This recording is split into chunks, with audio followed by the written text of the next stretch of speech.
Seja bem-vindo à Primeira Igreja Batista do Pará. Seu vídeo já vai começar. Mas antes, não esqueça de se inscrever, dar o like e ativar as notificações. Boa noite, queridos, novamente. Abram, por favor, a palavra do Senhor na primeira carta de Paulo aos Coríntios. Hoje nós vamos dar sequência à série de exposições nessa carta, com a 37ª mensagem, e vamos considerar os versos 4 a 8 do capítulo 6.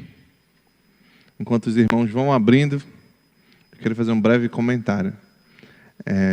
Uma das grandes maravilhas de pregação expositiva, que é como nós fazemos aqui verso a verso, sequencialmente, é que nesse formato de pregação, nós tendemos a diminuir a subjetividade.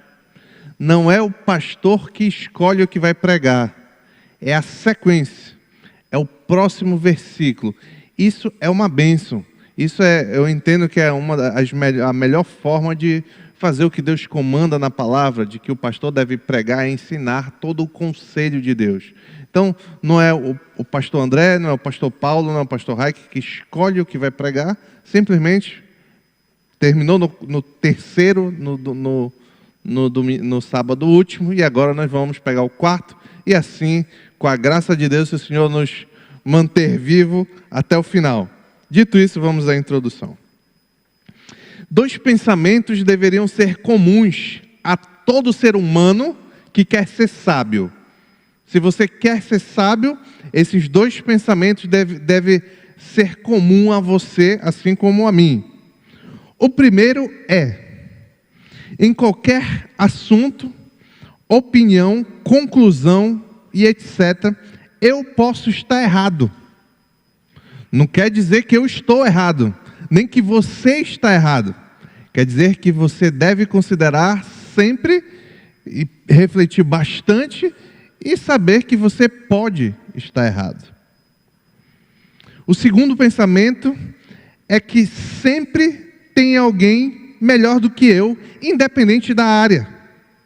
E essa pessoa ou essas pessoas podem me ensinar algo.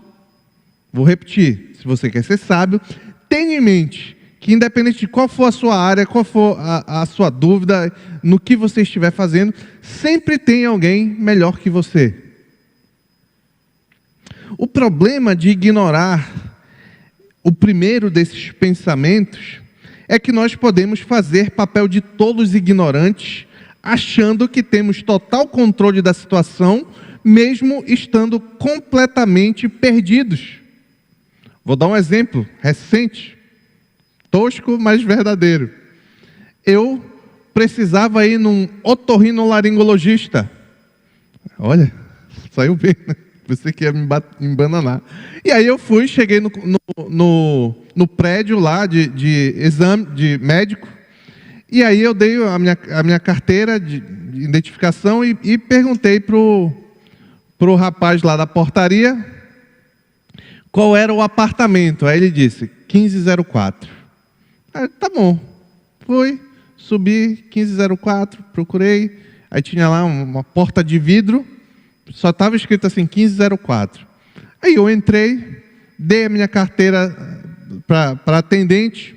Ela disse, olha, tem essas pessoas na frente, você espera. Eu esperei. E aí eu tinha certeza que estava tudo certo.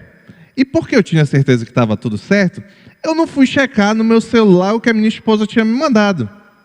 E aí eu cheguei lá na doutora, esperei 1 hora, entrei no consultório e quando eu comecei a explicar, não, porque eu tenho um problema no coração e o meu médico pediu para eu procurar um otorrino, me pediu para procurar a senhora, e por causa que ano passado eu tive problema de sinusite, com muita frequência, ele disse que isso não é bom e tal.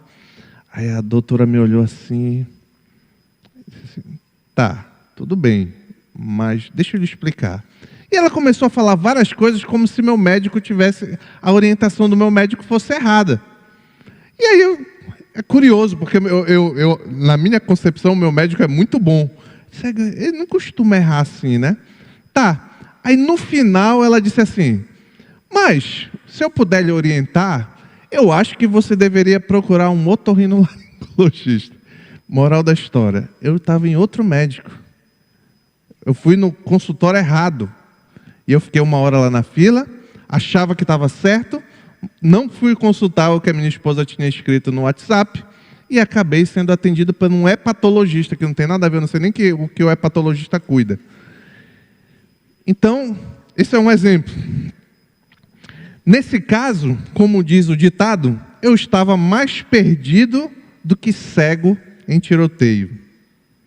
Ao ignorar, agora, a segunda forma sábia de pensar que eu citei anteriormente, podemos novamente, da mesma forma, fazer papel de tolos ignorantes quando não buscamos a orientação ou o conselho daqueles que são mais sábios que nós em determinado assunto. No início do ano passado, eu e a minha esposa passamos por uma luta terrível. Foi um tempo muito difícil, porque apareceu um cisto nela, o médico que nos atendeu na Unimed disse que muito provavelmente era um câncer e tal, etc. E vocês imaginem a dificuldade que nós passamos, a apreensão, o temor e etc. E aí foi em cima, faz exame, faz isso, faz aquilo. Moral da história. Nós estávamos esperando o plano de saúde autorizar a cirurgia. Até que ela conversou com uma médica aqui da nossa igreja, que é especialista justamente na área feminina, por assim dizer. Era cisto de ovário. E aí a médica disse: olha, deixa eu lhe dizer, eu acho melhor você segurar um pouco essa cirurgia e vai lá comigo fazer o exame.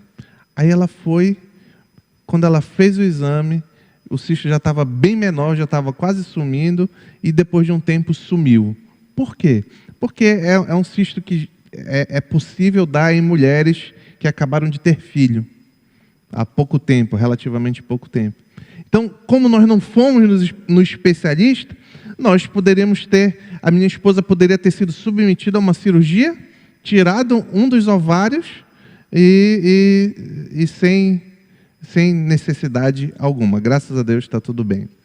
Neste caso, ouvir a orientação das pessoas certas é muito sábio. Afinal, como diz outro ditado, em terra de cego, quem tem um olho é rei.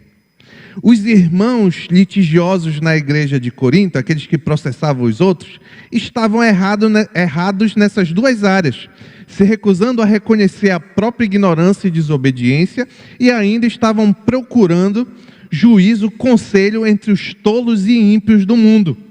Contra esse comportamento, Paulo vai ensinar, como diz outro ditado, que o pior cego é aquele que não quer ver. E por isso, vamos, enfim, ler a palavra do Senhor que está em 1 Coríntios, capítulo 1, capítulo 6, versos 4 a 8. Diz assim a palavra do Senhor: portanto, se vocês têm questões relativas às coisas desta vida, designem para juízes, eu leio na NVI, designem para juízes os que são da igreja, mesmo que sejam os menos importantes. Digo isso para envergonhá-los. Acaso não há entre vocês alguém suficientemente sábio para julgar uma causa entre irmãos? Mas, ao invés disso, um irmão vai ao tribunal contra outro, e isso diante de descrentes. O fato de haver litígio entre vocês já significa uma completa derrota. Por que não preferem sofrer a injustiça? Por que não preferem sofrer o prejuízo? Em vez disso, vocês mesmos causam injustiças e prejuízos, e isso contra irmãos. Oremos. Pai querido, obrigado pela Tua palavra. Nos ensina a verdade, comunica, apesar de mim, Senhor, a verdade da Tua palavra para nós. É isso que eu te peço em nome de Jesus. Amém. Nos primeiros 4 capítulos desta carta, Paulo confrontou um problema do partidarismo que havia na igreja de Corinto. Aqueles irmãos ali na igreja de Corinto formavam grupos dizendo que seus grupos eram melhores e que os outros, consequentemente, eram piores. Isso revelava uma postura completamente arrogante e orgulhosa. Paulo bate nisso e incentiva, comanda para que eles busquem uma forma de pensar diferente e essa forma de pensar que seja unida e humilde comunhão, para buscar, para que a igreja junto, ao invés de buscar a glória dos seus grupinhos, buscasse a glória de Deus, isso todos juntos. No capítulo 5, Paulo muda o foco e começa a enfrentar o escandaloso caso de incesto, sexo entre familiares, ensinando de um jovem que estava tendo relações sexuais com a esposa do pai, e ele ensina Paulo que a igreja deveria abandonar a atitude orgulhosa que eles tinham, preocupada com seus grupos, e enfrentar com quebrantamento e seriedade o pecado do irmão. E, consequentemente, aplicar disciplina sobre aquele imoral, mas como uma forma de amor, visando a restauração dele.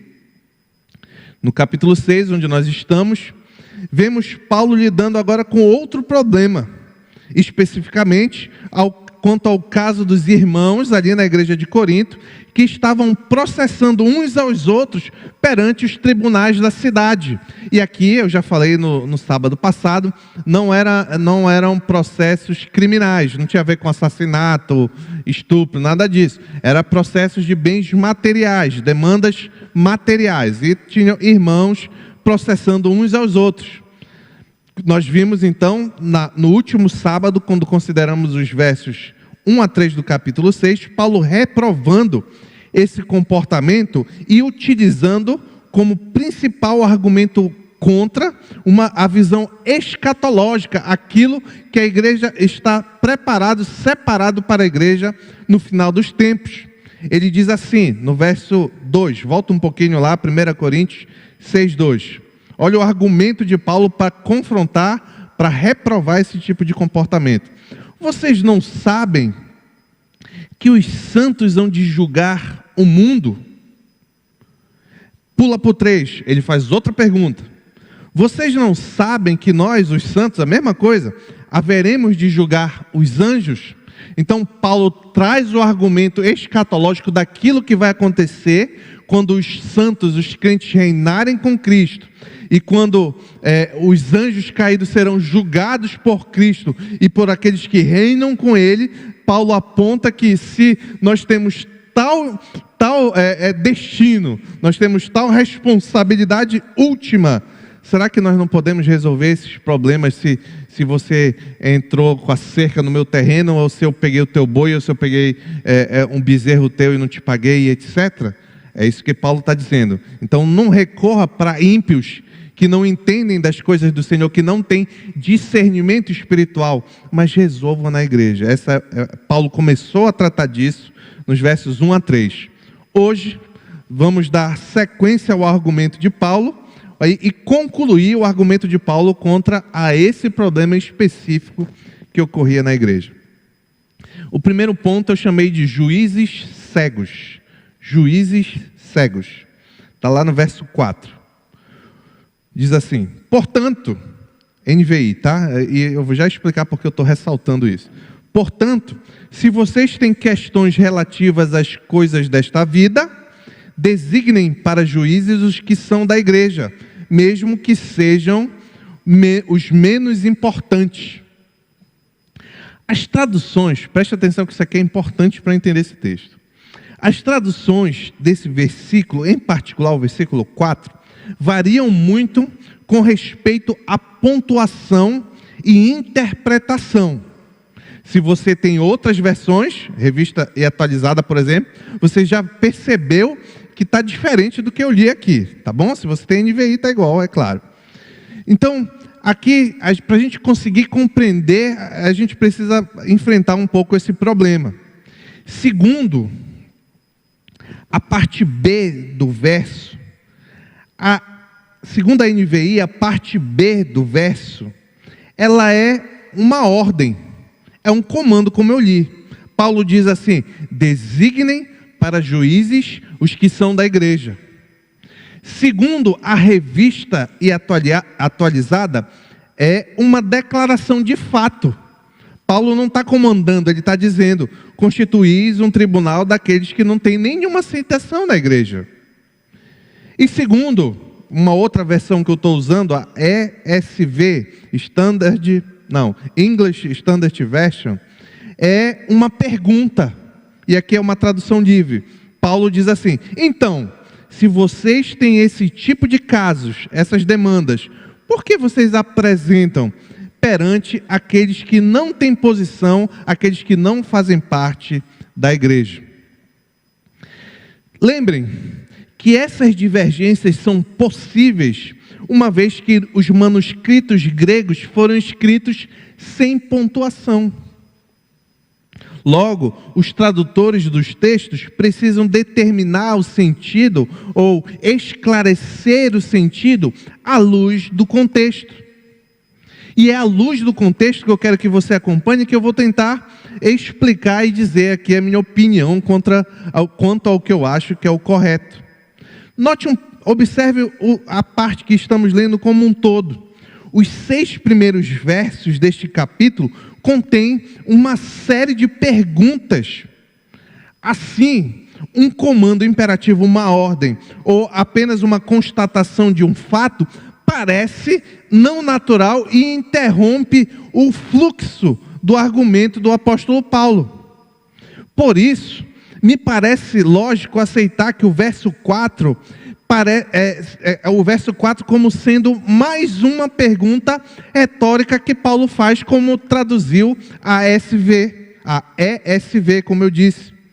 Note também a dificuldade de aceitar, uma dificuldade extra em aceitar a tradução da NVI, que diz: designem para juízes os que são da igreja, que é o que eu li no nosso texto.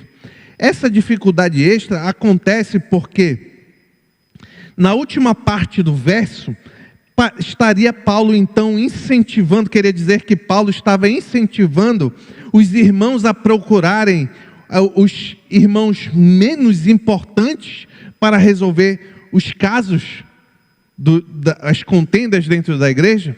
É estranho. Seria como se tivesse problemas aqui na igreja e eu digo assim: olha, procurem os menos maduros. Procure aqueles que sabem menos, os menos participativos. Seria um pouco estranho. Então não parece sábio também, por mais essa razão, considerar a tradução da NVI. Assim, preciso destacar que nenhuma tradução ou interpretação está livre de dificuldades. Felizmente, isso não deve ser motivo de preocupação para você nem para mim. Por quê? Porque em todo tipo, seja um comando, seja uma pergunta, seja uma constatação de fato, o sentido é preservado em todos os casos e é o mesmo. Paulo está condenando a prática dos crentes de levarem as causas judiciais, os problemas entre eles, contra as autoridades ímpias e gentias. O fundamento de Paulo é claro. E nós já consideramos isso aqui no sábado passado. Juízes pagãos, ímpios, descrentes, não consideram os valores de Deus em seus julgamentos. Eu vou repetir porque isso aqui é importante. Juízes pagãos, ímpios e descrentes, não consideram os valores de Deus em seus julgamentos. Claramente, o apóstolo Paulo se baseia em um princípio bíblico empregado na história. Você pode lembrar, por exemplo, quando Moisés servia o povo de Deus como juiz no deserto de Sinai. Ele era um sacerdote juiz ali do povo de Israel no deserto. E o seu sogro, Jetro, aconselhou, e ele estava sobrecarregado, era muita demanda, ele estava julgando tudo, aconselhando todo mundo, e estava muito cansado, inclusive, melhor juízo se eu me esquecer, que Moisés pensa até em morrer, porque a dificuldade era muita. Então ele conversa com o sogro, Jetro, E Jetro dá um bom conselho para Moisés. Ele diz assim: Moisés, nomeie juízes assistentes. Só que, por que eu estou falando isso? Abra a palavra de Deus lá em Êxodo 18, 20 e 22. Êxodo capítulo 18, verso 21 e 22, desculpa. 21 e 22.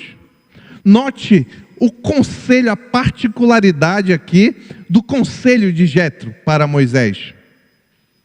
Ele diz: mas Moisés, escolha dentre o povo homens capazes.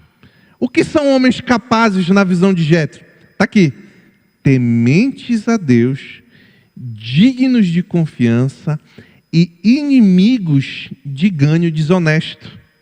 Estabeleça-os como chefes de 1.000, de 100, de 50 e de 10.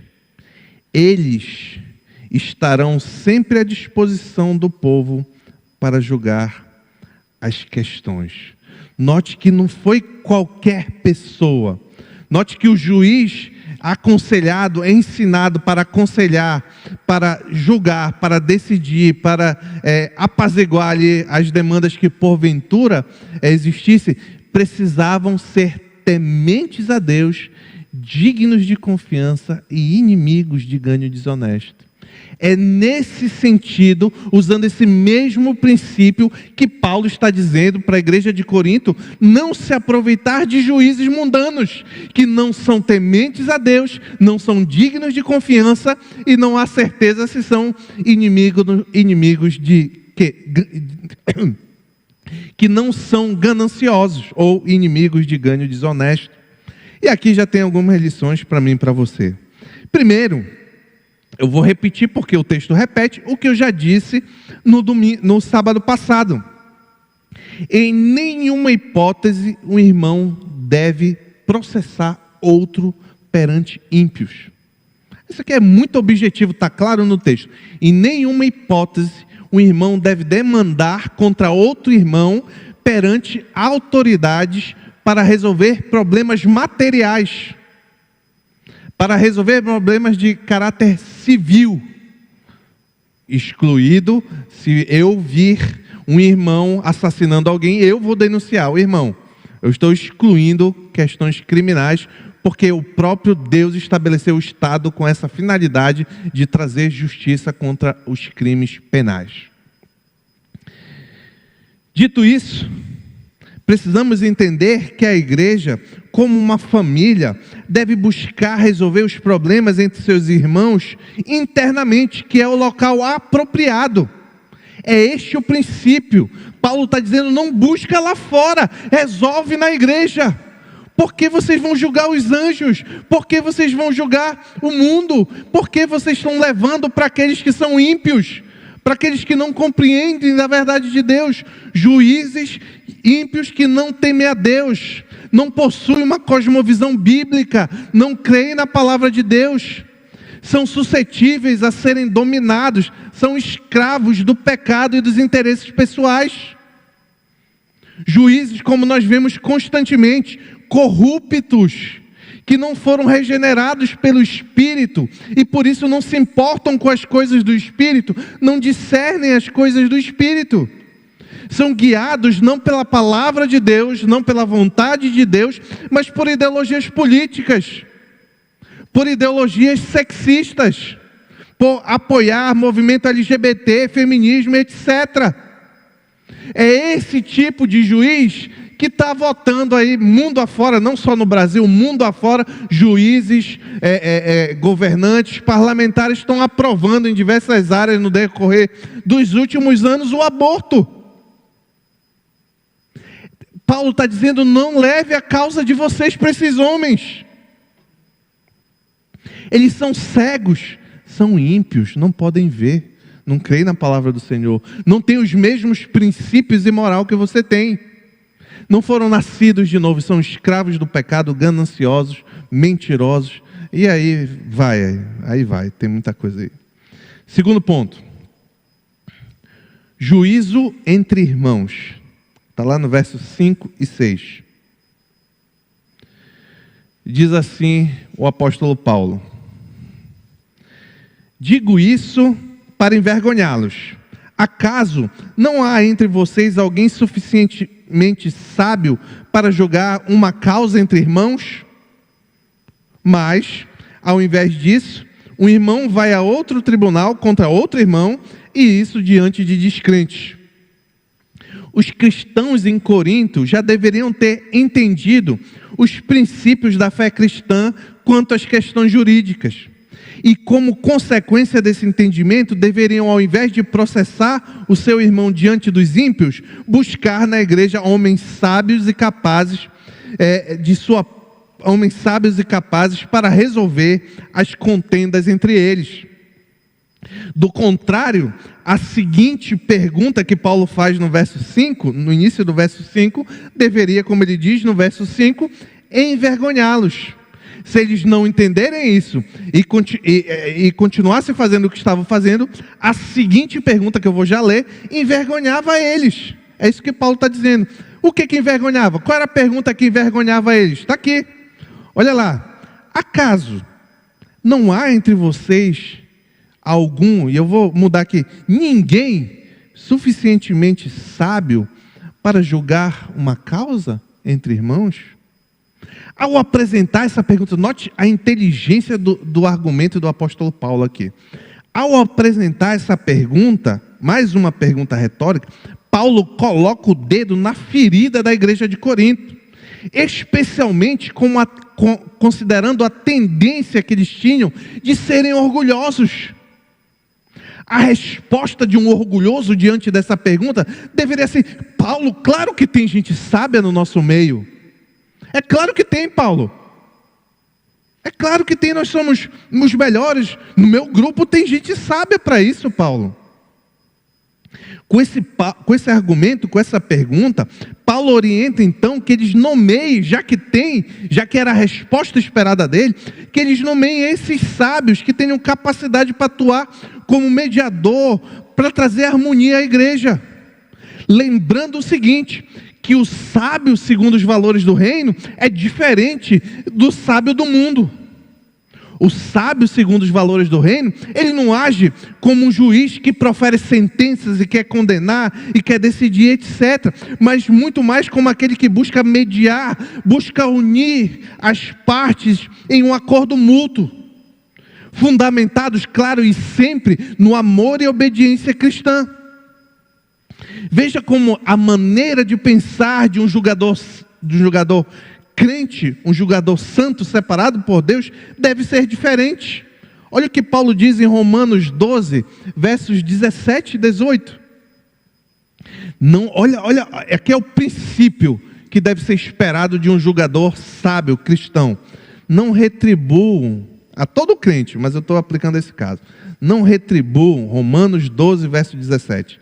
Não retribuam a ninguém mal por mal. Procurem fazer o que é correto aos olhos de todos.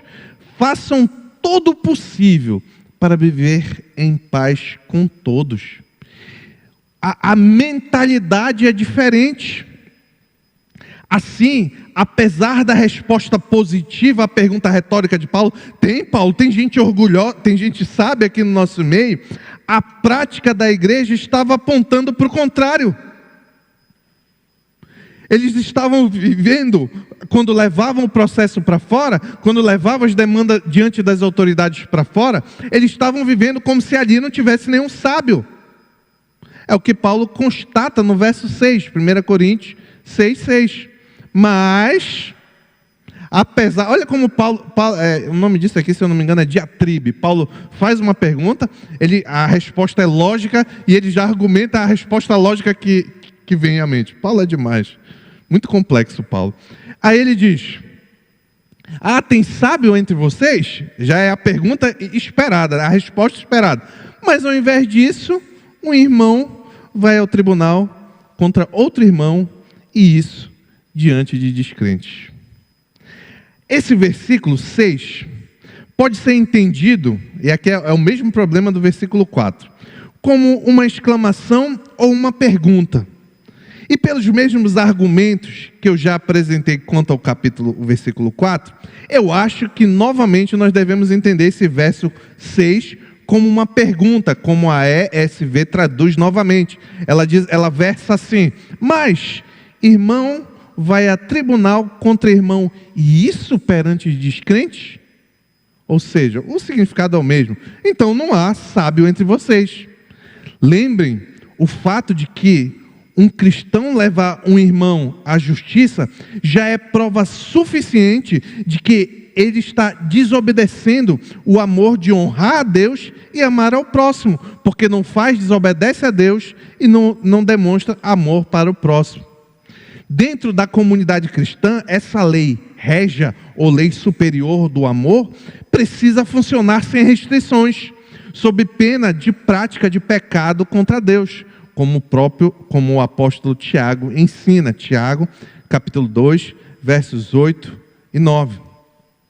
Olha o raciocínio de Tiago, é interessante aqui. Ele diz assim: se vocês de fato obedecerem à lei régia, a lei do reino aqui é amar a Deus acima de todas as coisas e amar o próximo como a ti mesmo. Se vocês de fato obedecerem à lei do reino, encontrada nas Escrituras, que diz ame o próximo como a si mesmo, estarão agindo corretamente. Mas, está aqui o ponto: se tratarem os outros com parcialidade, estarão cometendo pecados e serão condenados pela lei como transgressores. Isso aqui é indissociável. Se você demanda a terceiros, como um tribunal, alguma coisa, contra o irmão, você está sendo parcial. Você está tomando o seu lado. Não tem como ser diferente. Não é à toa que nos processos judiciais o nome são partes, né? Quem processa e quem é processado é chamado de parte no processo. Tem a ver com parcialidade. Então, é lógico que demandas são sobre parcialidade, com o interesse de causar dano a outrem, mediante a intervenção de um terceiro externo. Mesmo que você entenda que é justo, que você foi infligido e etc. De qualquer forma, se você tratar os outros com parcialidade, como Tiago diz, estarão cometendo pecado e serão condenados pela lei como transgressores. Aqui algumas lições para mim e para você. Se um cristão, pois, quer demandar seus direitos numa corte judicial, sem ir contra Deus, sem ofender Deus, ele precisa ter muito cuidado em não chegar ao local com qualquer desejo de vingança. E aqui eu estou falando, no primeiro ponto eu disse que contra irmão isso não é possível. Eu estou falando um crente processar um descrente, tá? Se um cristão, pois, quer demandar seus direitos numa corte judicial, sem ofender, sem pecar, ele precisa tomar muito cuidado de não chegar naquele local com desejo de vingança ou qualquer sentimento mau, quer seja ira ou para cobiçar alguma coisa, para causar dano a outro, com sentimento venenoso, faccioso, porque só o sentimento em si já é desagradável a Deus. O crente nunca deve esquecer que a regra entre cristãos e a regra para cada crente individualmente é o perdão. Isso aqui é básico da fé cristã. Isso aqui é básico sobre ser cristão. A regra absoluta não é a contenda, não é restabelecer o que eu perdi, é perdoar. Isso é absoluto. Mateus capítulo 18, 21, 22. Então, Pedro aproximou-se de Jesus e perguntou: Senhor, quantas vezes deverei perdoar o meu irmão quando ele pecar contra mim? Até 7 vezes? Aqui, olha a mentalidade de Paulo. Pedro está chegando para Jesus, lá está achando que 7 é muito. Ele já devia ter perdoado alguém 6 vezes, e o camarada estava eu estou inventando, tá? O camarada estava para ofender ele pela 7ª vez. Ele vai lá para Jesus: Jesus, eu tenho que perdoar até 7 vezes. Eu já perdoei 6. O camarada vai cair na 7ª, eu vou ter que perdoar de novo, Senhor. Não, tem um limite, não é, Senhor? Tem um limite.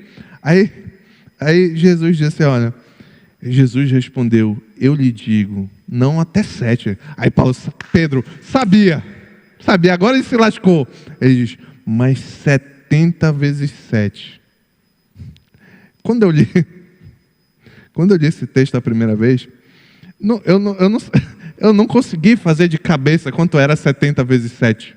E eu penso que Pedro também não. E ele nem deve ter tentado fazer o cálculo, para ele não importa. É claro que Jesus não está falando de um número específico. Ele está falando que, biblicamente, o 7 ele tem um significado de completude. Ele está falando que é perdão infinito, é completude versus completude. Então, mas mesmo assim, Pedro não é Jesus, né? Então quando ele falou 70 vezes 7, vou perdoar que é mais fácil. É mais fácil do que fazer o cálculo. O exemplo máximo desse amor perdoador é o de Deus para com a igreja.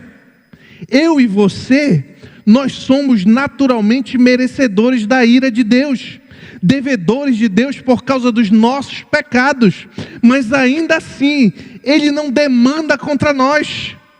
Ele não faz valer a justiça contra o seu povo, contra nós, contra a igreja.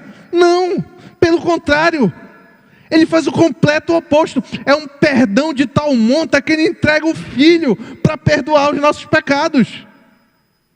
É esse tipo de comportamento, é esse princípio que deve nortear o cristão. Como o próprio Senhor Jesus diz, olha, cuidado, meu irmão e minha irmã, se tem uma área que a gente tem dificuldade, e é pecado, caso você não saiba, não perdoar é pecado, tá bom? Preciso esclarecer, porque senão as pessoas se confundem. Perdoar não significa você ser melhor amigo da pessoa. Perdoar significa você não querer o mal, você desejar o bem, mesmo que você tenha dificuldade, em caso eventual, de ter uma comunhão maior, mas você quer o bem da pessoa. Isso é perdoar. É lembrar do fato que feriu, e aquilo não te machucar e não fazer com que você deseje o mal do outro, tá certo? Olha o que o Senhor Jesus diz, logo depois que ele ensina ali a oração do Pai Nosso, no finalzinho, ele fala na oração do Pai Nosso, mas ele ensina logo depois, nos versos 14 e 15 do Evangelho de Mateus, no capítulo 6. Ele diz assim, Jesus acabou de dizer, Pai nosso que está no céu, santificado seja o vosso nome, venha a nós ao vosso reino, venha a vós ao vosso reino, seja feita a vossa vontade, assim na terra como no céu. Perdoais as nossas ofensas, assim como nós perdoamos a quem nos tem ofendido, não nos deixeis cair em tentação, mas livrai-nos do mal. Certo? Ele acabou de dizer, perdoai as nossas ofensas, assim como nós perdoamos a quem nos tem ofendido. Aí ele volta para o mesmo assunto. Ele diz no verso 14, pois se perdoarem as ofensas uns dos outros, o Pai Celestial também lhes perdoará. Legal, até aí tudo bem. Agora vê a implicação lógica, Jesus nem precisava botar aqui o verso 15, é uma implicação lógica, mas ele, para deixar bem claro, coloca, mas se não perdoares uns aos outros, o Pai Celestial não lhes perdoará as ofensas. O que isso ensina? Isso aqui nos ensina que o perdão é obrigatório na vida do crente. O crente tem que perdoar. O crente rancoroso, entre aspas, o crente rancoroso, que leva uma vida sem perdoar, desejando o mal dos outros, querendo ressarcimento, querendo vingança, e ele passa a vida inteira assim. Quando ele morrer, ele pode ter uma surpresa muito desagradável. Porque o texto diz, se não perdoarem uns aos outros, o Pai Celestial, Jesus disse, o Pai Celestial não lhes perdoará as ofensas. Aí vem pastor, o senhor está falando que o crente vai perder a salvação? Não, meu irmão, foi por isso que eu botei aspas aqui. Tá bom? Aspas não aparece no áudio, né? Foi por isso que eu botei aspas aqui. Porque o camarada que não vai amadurecer a ponto de perdoar, é muito provável que ele... Muito provável não. Se ele morrer assim, infelizmente eu creio que ele não deva ser um crente verdadeiro, se pelo menos ele não luta ferrenhamente contra esse pecado. Terceiro ponto. Ganhar é perder. Está lá no verso 7 e 8. Se você não tem marcado, isso aqui, esses dois versos são lindos. Você, principalmente o 7, você deveria marcar na sua Bíblia aí. 1 Coríntios capítulo 6, versos 7 e 8. Olha a conclusão do argumento deste assunto. Não é definitivo, mas da série argumentativa de Paulo. Ele diz assim, olha, o olho é meu. O fato de haver litígios entre vocês já significa uma completa derrota. Por quê? Eu vou acrescentar algumas coisas. Por que vocês que sofreram dano não preferem sofrer a injustiça? Por que não preferem sofrer o prejuízo? Em vez disso, vocês mesmos causam injustiças e prejuízos, e isso contra irmãos. Considerando a visão competitiva e apaixonada por discussões e argumentações, no contexto greco-românico, o vencer um processo significava uma grande vitória. Porém, Paulo inverte completamente essa noção quando ele diz: o fato de haver litígios entre vocês já significa completa derrota, uma completa derrota. Em vez de lhes dizer que eles deveriam buscar e exigir os seus direitos, Paulo repreende eles por rebaixarem os outros irmãos, levando-os à justiça entre ímpios. Observe um detalhe importante.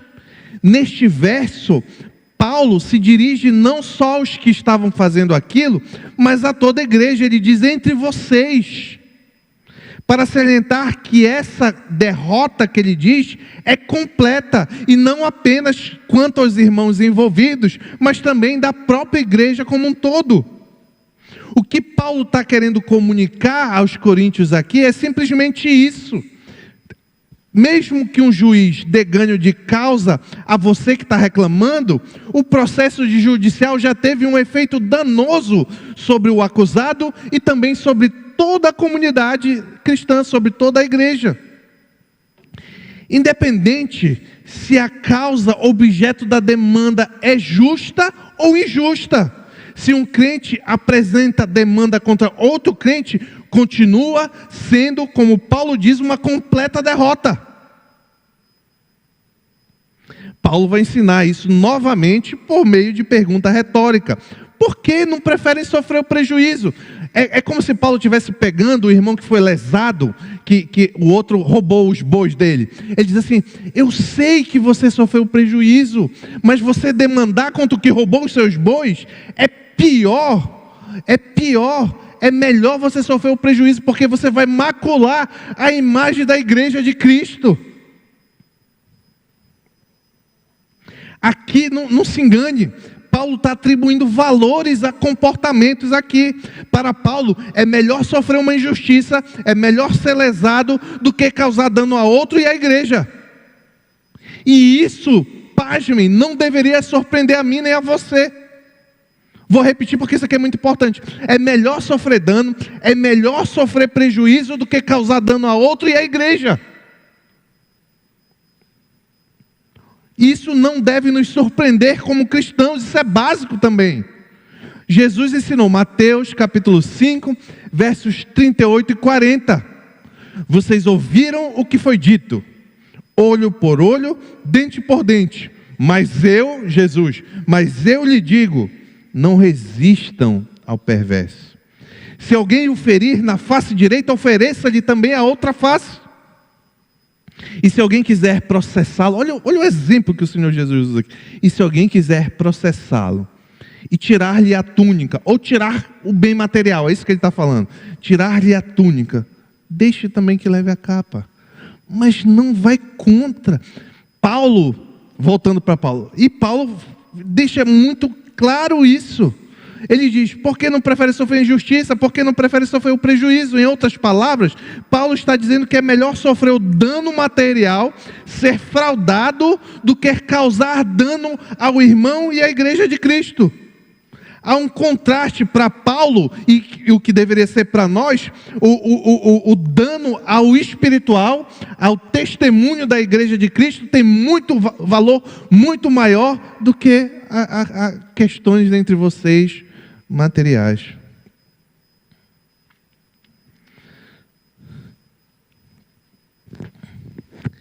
Esse foi o exemplo que Cristo nos deu. Pedro nos diz isso em 1 Pedro capítulo 2, versos... Olha o exemplo a ser seguido por todo aquele que professa ser cristão.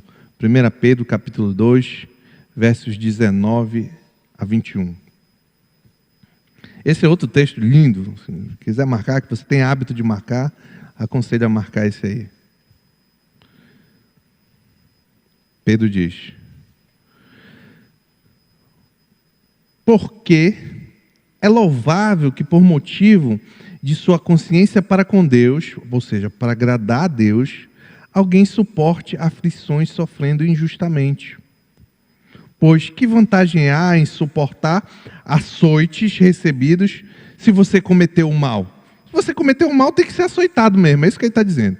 Mas se vocês suportam o sofrimento por terem feito o bem, ou seja, se você foi injustiçado, isso é louvável diante de Deus. Para isso vocês foram chamados, pois também Cristo sofreu no lugar de vocês, deixando-lhe exemplo para que sigam os seus passos. Como Cristo sofreu injustamente no nosso lugar, como Cristo pagou o que não é uma dívida que não era dele, ele deixou este exemplo para mim e para você. É por isso que Tiago diz, em 1 Tiago, versículo 20, a ira do homem não produz a justiça de Deus. Ao invés de demandar contra o irmão, a justiça de Deus é vista quando aquele que foi lesado busca o bem-estar material do seu algoz, buscando promover o bem-estar da comunidade acima do interesse pessoal. E aqui há lições, claro.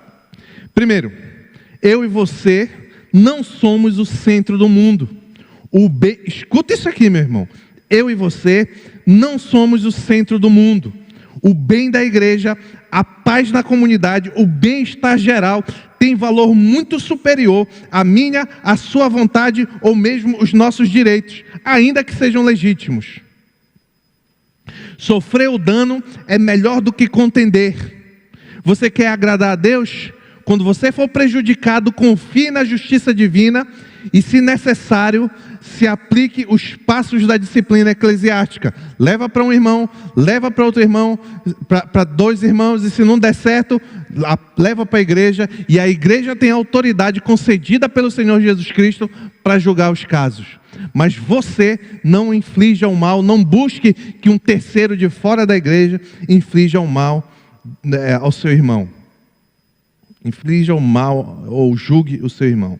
Afinal, como podemos nos chamar de irmãos no Senhor e ainda tentar prejudicar o outro moral, emocional, financeiramente perante a justiça? Aquele que, mesmo se dizendo irmão, está sempre envolvido em intrigas, contendas, inimizades, precisa seriamente avaliar seu coração. Isso aqui serve de alerta. Nós, concluindo, sempre devemos considerar a possibilidade de estarmos errados. Devemos buscar ajuda, direção, mediação daqueles que são mais sábios e maduros do que nós. Caso não tenhamos o desejo de buscar esse tipo de humildade em nossos corações e, pelo contrário, sejamos guiados constantemente por desejos egoístas, muito cuidado, porque você pode ser, ou nós podemos ser, o pior tipo de cego que existe, aquele que não quer ver. E este cego é o cego espiritual. Aquele que pensa que enxerga, mas é completamente cego. Em nome de Jesus, amém.